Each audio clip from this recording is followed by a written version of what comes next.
Morning, everyone. This is Shiloh Webb, education consultant with Inner Matter, and I am your mindfulness teacher for tonight.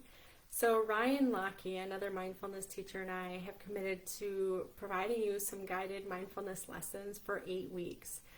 If you have been part of this group, sorry, my dog Sky has also joined us. If you've been part of the group, the Social Emotional Learning for Educators group, for a while now, you may have participated or seen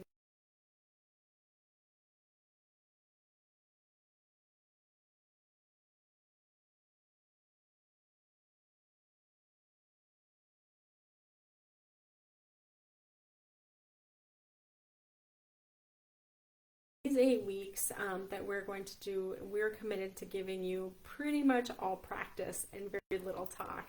Now, of course, we will demonstrate or give you a heads up on what we're going to do ahead of time, but for the most part, you can come prepared and just ready to relax and be present in the moment and just learn that skill.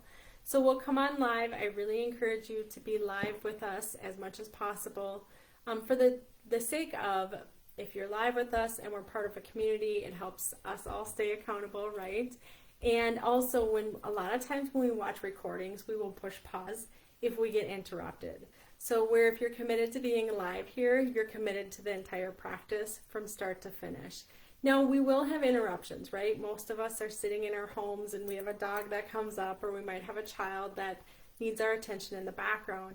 What I invite you to do with this mindfulness practice is involve your family members if you want to, or learn how to have this practice with the noise and the, just the activity, the home life activity that's happening around you.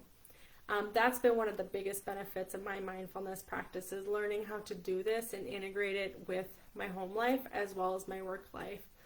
And my kids are 7 and 8 years old, and they'll join in on that, particularly with certain activities. So if you're here with me, feel free to say hi or like the video so that I know that you have watched. That's the only way we get that feedback. The other thing, I always invite people to comment. Let me know where you're tuning in from, or if after the practice. Now tonight I would not want you to post a comment during the practice, because that means you're not participating. But after the practice, if you have any questions or comments, feel free to post them. Anytime that you have a deeper question that you want to ask Ryan and I, feel free to direct message us and we will get back to you. We really try and answer all of your questions or respond to your comments as much as possible. So for week 1, practice 1, I know that we have a range of people. Some people haven't incorporated mindfulness yet into their lives, and then there's probably viewers that are incorporating every single day and possibly even teaching it. So for week 1, we are going to work on the basics of the silent sit. Now, when I say a silent sit, it doesn't have to be a special way or any way in particular. A lot of times in schools, and how I was taught was to have a strong spine, so straight back and soft front. And the reason why we have the soft front is so that we allow that space to do. Now, we want to have a strong back so we stay awake during the practice. Now, I know for some of us it's late, it's 9 p.m. in my time, so definitely bedtime. If you fall asleep in this practice, no worries. Hopefully you don't have anything more to do and you're just settled in for the night. It just tells us that that's what our body needs. Now, if we're in the workplace, falling asleep probably isn't going to go over so well.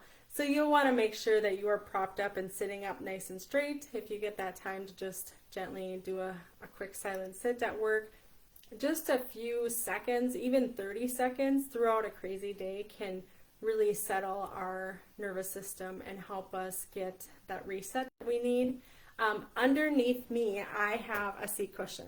Again, it's not required. The reason why I have and use the seat cushion is because it props me up.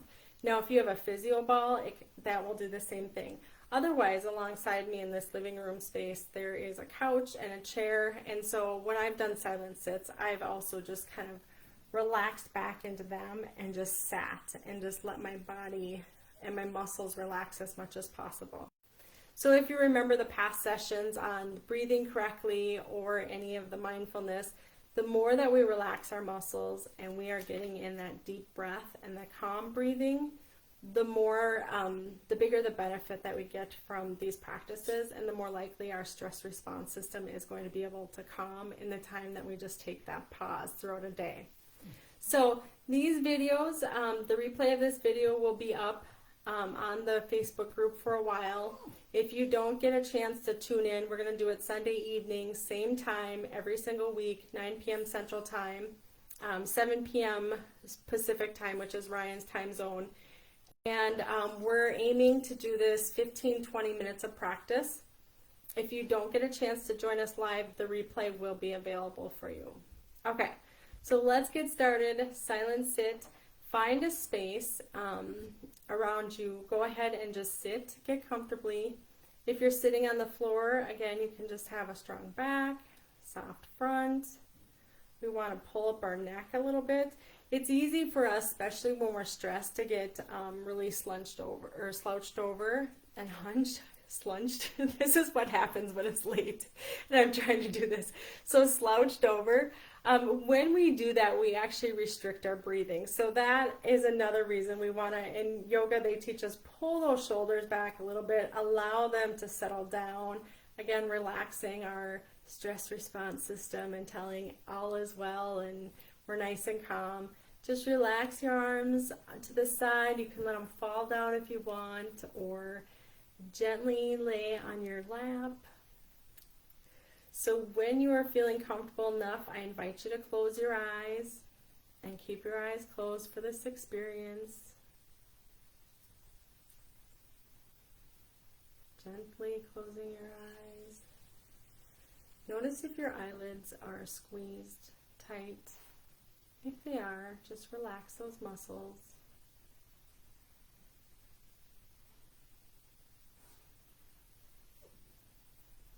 Settle into your breath.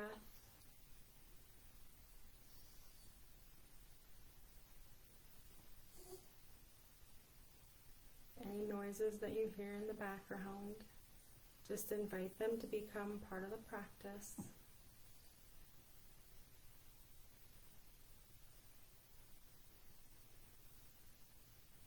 Just settling into the space as you are, however it may be.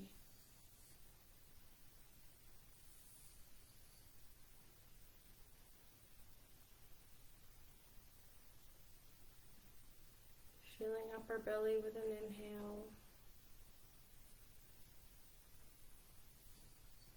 Feeling it fall with the exhale.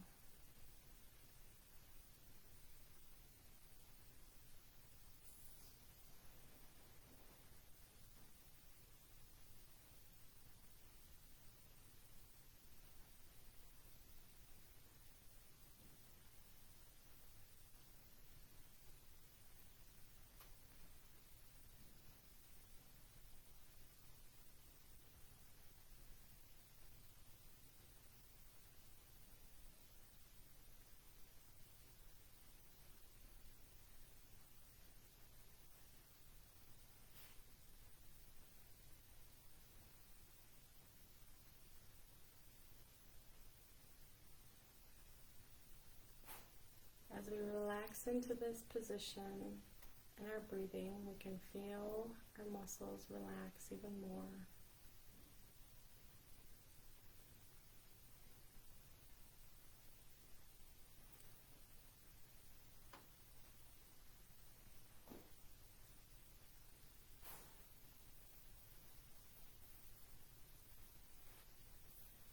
You might have thoughts coming in.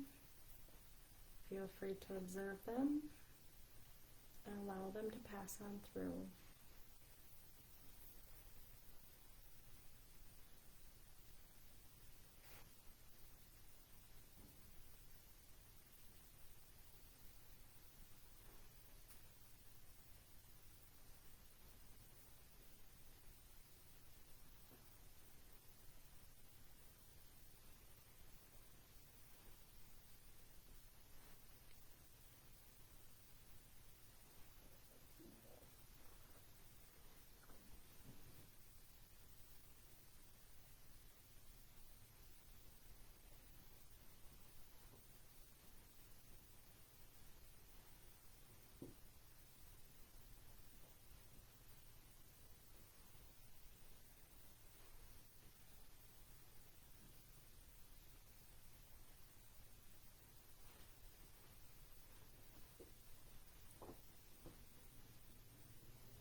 as they are, however they are, without judgment.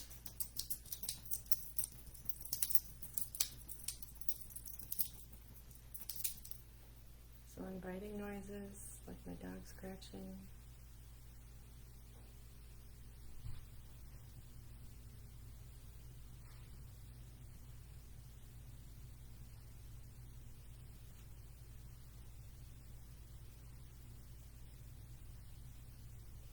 We might notice a clock ticking in the background, noises of family members,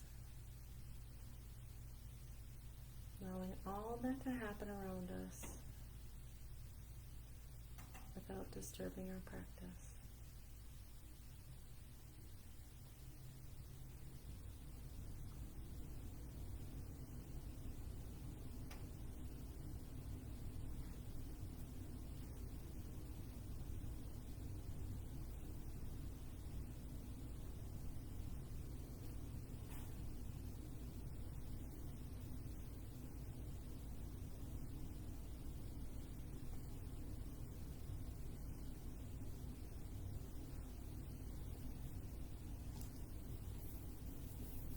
Thoughts that pass through, observe them.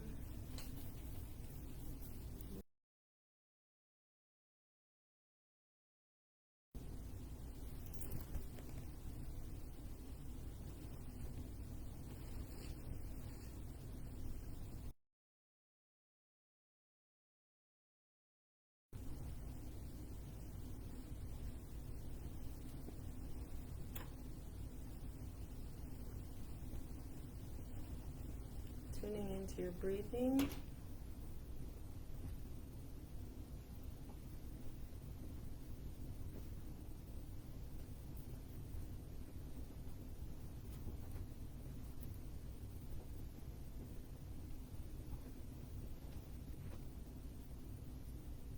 Allowing the experience to be as it may be and presents itself.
At times we may feel discomfort. We might want to move, scratch an itch. If you need to, go ahead. Otherwise, you might try and resist that urge. Just allow it to be as it is, even in times of discomfort.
becomes too busy during this practice, we can come back to our breathing to bring us in the present moment.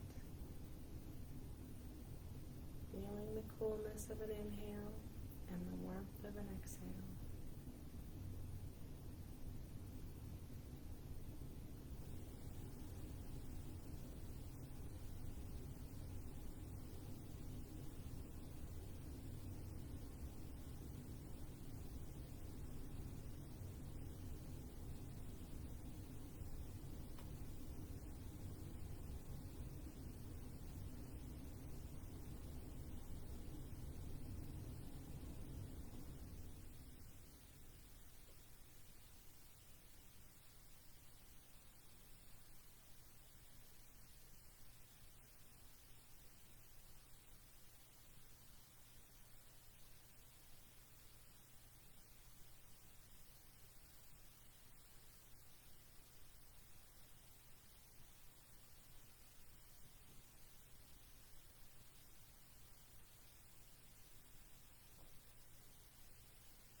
In this practice, we can note the things that arise, continuing to practice non-judgment.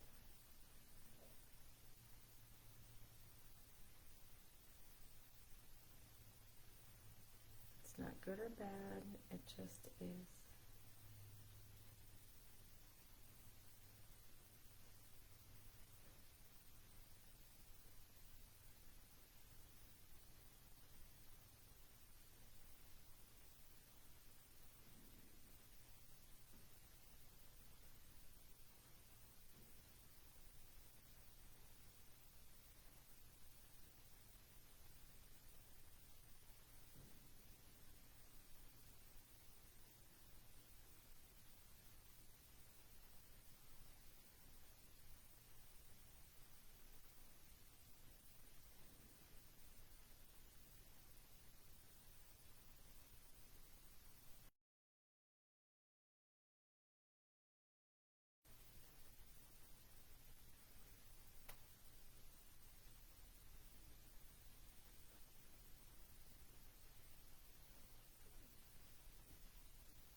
Connecting back to your breathing,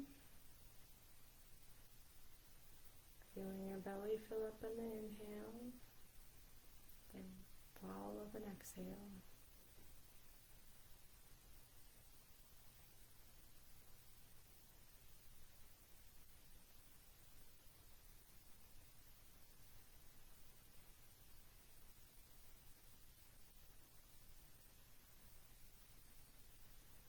One last deep breath.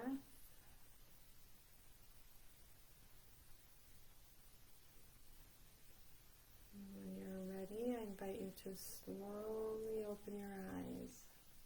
You do not want to open them right away. So really take your time coming out of this.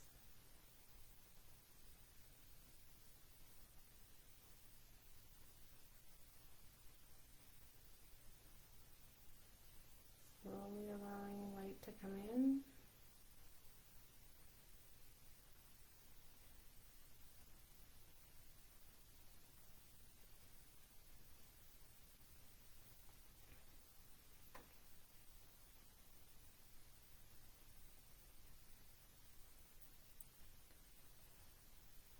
That is so lovely, isn't it?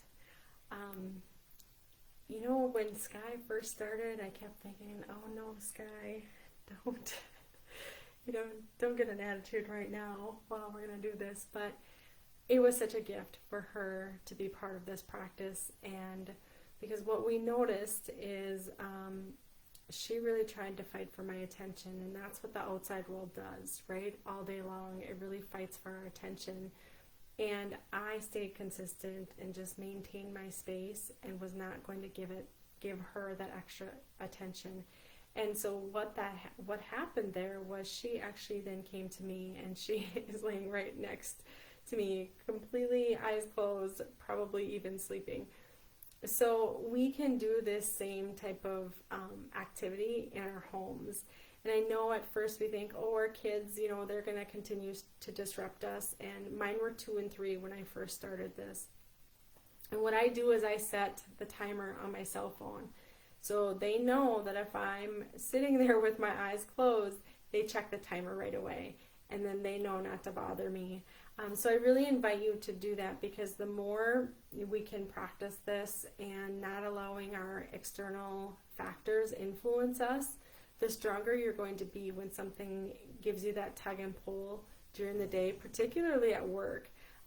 It'll transfer over into your day-to-day life, and you won't allow that external factor to affect you in the way that it might used to before. So I just want to say thank you so much for all of those that took the time out of your day to do this activity for yourself and your own well-being, and committing to reducing your stress and improving your well-being, as well as thank you so much for joining me. Again, if you have any questions at all, feel free to direct message me. My name is Shyla Webb, and Ryan Lockey will be the other teacher doing this 8-week series.